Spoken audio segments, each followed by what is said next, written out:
Dito mo sa harap mo lagay. Hindi mo lalapit yan sa'yo. O, ka lang umalis. Diyan lang.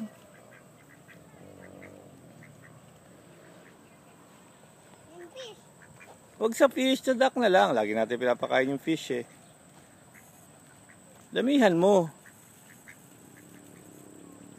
Ayan, dyan sa harap mo lagay. Dito anak, ganun mo lang dito sa harap mo, ganun mo lang oh, para hindi sila lumayo. Put it here in front of you lang oh, Miguel. Diyan. There you go. Oh, hintay mo muna maubos sila. O, tama na. Dito, Miguel, subukan mo ganyan oh. Dito lang sa harap mo dyan oh. Tingnan mo, lalapit sila sa'yo. Huwag mo i-throw ng malayo, lapit lang.